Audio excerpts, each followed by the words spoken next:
تو یہ ہے کہ یہ بتائیے کہ جو ہمارے شیعہ حضرات ہیں تو وہ مطلب ہاتھ چھوڑ کے کیوں نماز پڑھتے ہیں؟ کوئی اس کا حوالہ ہے صحیح بخاری یا صحیح مسلم سے؟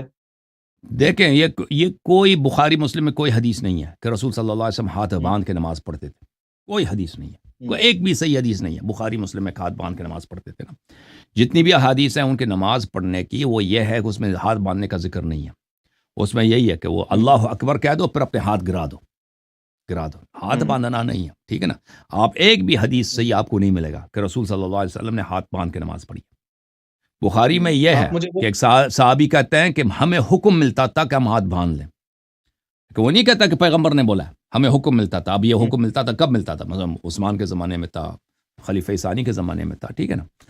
تو اہل بیت اطہار علیہم الصلوۃ والسلام نے بہت ہی وضاحت کے ساتھ فرمایا کہ ہاتھ نہ باندھا کرو، یہ مجوس کی ہوں، سنت ہے، یہ مجوسیوں کی رواج ہے. جی ہاں.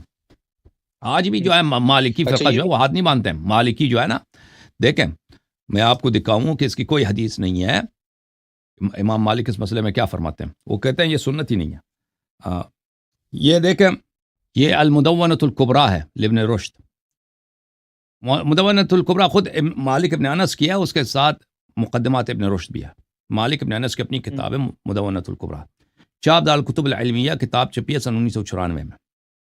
الاعتماد فی الصلاۃ والاتکاء وضع الید علی الید، نماز میں ٹیک لگا دینا اور ایک ہاتھ کو دوسرے ہاتھ پہ رکھنا. وقال مالک، مالک ابن انس جو مدینے کا رہنے والا تھا، ابو حنیفہ عراق کا رہنے والا تھا، مالک مدینے کا آدمی ہے اور وہ مجتہد ہے، فقیہ ہے جو مدینے کا، وہ محدثین کے بیچ میں پلا بڑا ہے. مالک نے کہا فی وضع الیمنى علی الیسرى فی الصلاۃ، کہ انسان دائیں ہاتھ کو بائیں ہاتھ پہ اس طرح رکھ دینا نماز میں. قال لا اعرف ذلك فی الفریضہ، کہتا ہے فریضہ میں تو اس کی کوئی کچھ بھی سنت نہیں ہے. وکان ہوں، یکرہ، اور کہتا تھا کہ اس کو نہیں کرنی چاہیے، ہاتھ پہ ہاتھ نہیں رکھنی چاہیے فرائض میں. کہتا تھا نوافل میں اذا طال القیام فلا بأس بذلك يعین به نفسه، کہتا ہے نوافل میں، سنت نماز میں اگر کوئی شخص مثلا نماز بہت طویل ہو جائے، لمبی ہو جائے، تو وہ تک جائے، وہ اپنی تھکاوٹ دور کرنے کے لیے ہاتھ ادھر رکھ دے تو کوئی اس میں کوئی جائز ہے، وہ جائز ہے، نہیں کہتا تھا کہ سنت ہے. کوئی کر دے تو صحیح ہے.